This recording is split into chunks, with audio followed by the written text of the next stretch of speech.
அனைவருக்கும் வணக்கம். நான் டாக்டர் நித்யானந்தா.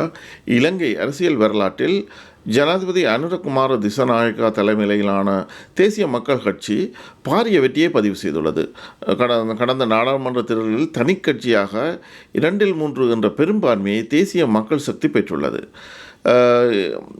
தேர்தல் ஆணையகம் வெளியிட்டுள்ள முழு இலங்கைக்குமான இறுதி முடிவுகளின் பிரகாரம் 2024 ஆண்டு ஜெனரல் எலெக்ஷன் இதன் பிரகாரம் என்பிபி தேசிய மக்கள் சக்தி இந்த பாரிய வெற்றியை பெற்றுள்ளது. கிட்டத்தட்ட 159 சீட், 18 போனஸ் சீட் உட்பட பெற்று கிட்டத்தட்ட 6.8 மில்லியன் ஓட்ஸ், இது கிட்டத்தட்ட 61.56 என்ற வீதத்திலான வாக்குகளை பெற்றுள்ளது, குறிப்பிடத்தக்கது.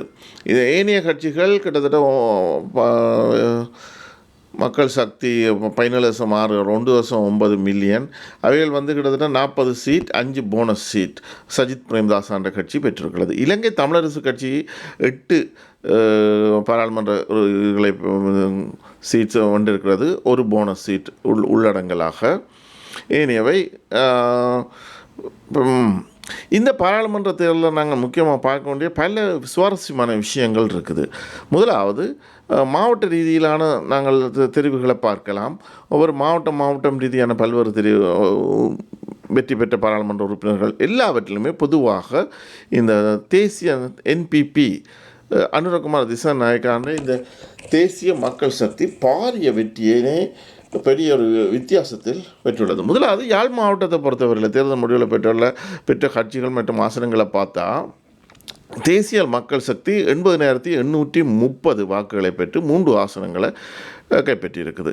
இலங்கை தமிழரசு கட்சி 63,327 வாக்குகளை பெற்று ஒரு ஆசனத்தையும், இலங்கை தமிழ் காங்கிரஸ் 27,986 வாக்குகளை பெற்று ஒரு ஆசனத்தையும், சுயேட்சை குழு 17 27,855 வாக்குகளை பெற்று ஒரு ஆசனத்தையும் பெற்றுள்ளது.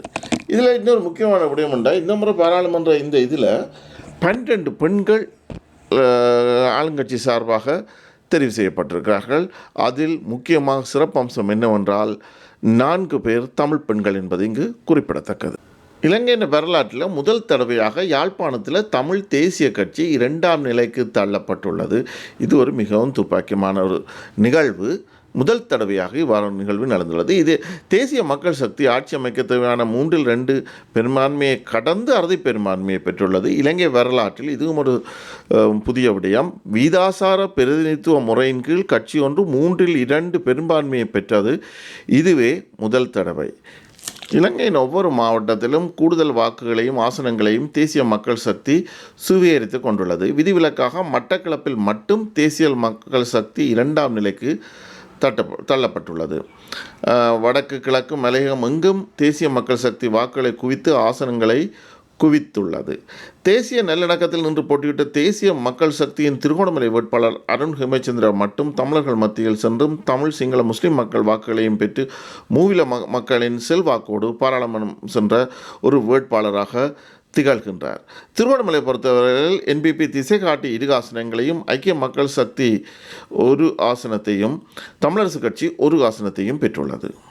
வடகிழக்கில் மட்டக்களப்பு மாவட்டத்தில் மட்டுமே தமிழரசு கட்சி கூடுதல் வாக்குகளையும் கூடுதல் ஆசனங்களையும் பெற்றுக்கொண்டுள்ளது. மட்டக்களப்பில் தமிழரசு கட்சி வீடு 3 ஆசனங்களையும், என்பிபி 1 ஆசனத்தையும், ஸ்ரீலங்கா முஸ்லீம் காங்கிரஸ் 1 ஆசனத்தையும் பெற்றுள்ளது. வன்னியை பொறுத்த மட்டில் திசை காட்டிக்கு 2 ஆசனங்களும், தமிழரசு கட்சிக்கு 1 ஆசனமும், சங்குக்கு 1 ஆசனமும், கங்காருவுக்கு 1 ஆசனமும் கிடைத்துள்ளது. வீட்டிலிருந்து வெளியேறி ஒவ்வொரு கட்சிகளிலும் போட்டுக்கிட்ட பெரும்பாலானவர்கள் இத்தேர்தலில் தோல்வியுற்றுள்ளனர். அதேவேளை அண்மைய வரலாற்றில் சுயேட்சை குழுவில் ஒருவர் போட்டியிட்டு பாராளுமன்றம் தெரிவியாக இருப்பதும் இந்த தேர்தல் இதுவே முதல் தடவை. இலங்கையில் 10வது பாராளுமன்ற தேர்தலில் நாடு முழுவதும் சராசரியாக 3 பகுதி மக்கள் வாக்களிப்பில் கலந்து கொள்ளவில்லை. தேசிய மக்கள் சக்தி தேர்தல் அறுதி பெரும்பான்மையை பெற்றுவிடும் என்பதால் சிலர் தங்களுடைய வாக்குகள் அவசியமில்லை என கருதியிருக்கலாம். எனினும் சிலர் வயோதிபம் காரணமாகவோ போக்குவரத்து வசதிகள் இல்லாதவிடத்தினாலும் இவர்கள் பங்கெடுக்காமல் விட்டமையும் இங்கு செல்வாக்கு செலுத்துகிறது.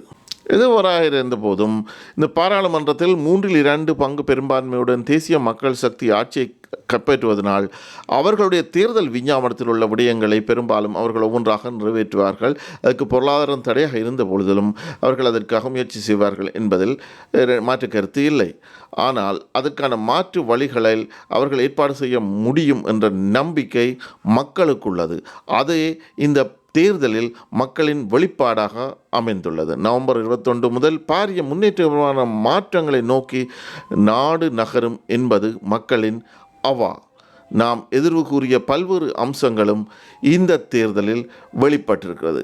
மக்களின் அவா, மக்களின் எதிர்பார்ப்பு நாடு ஒரு சுபீட்சகரமான பாதையில் அனைவரும் ஒன்றிணைந்து ஊழலற்ற சமுதாயமாக ஊழல்கள் மலிந்துள்ள இந்த சமுதாயத்தில் ஊழல்கள் அளிக்கப்பட்டு சீரான பாதையில் நாடு முன்னேறி செல்ல வேண்டும் என்பதே அனைத்து தமிழ், சிங்களம், முஸ்லீம் அனைத்து மக்களிடம் எதிர்பார்ப்பாக இருப்பதையே இந்த தேர்தல் வெளிக்காட்டுகின்றது.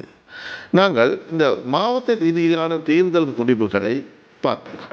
ஒவ்வொரு மாவட்டமாக நாங்கள் எதிர்பார்க்கிறோம்.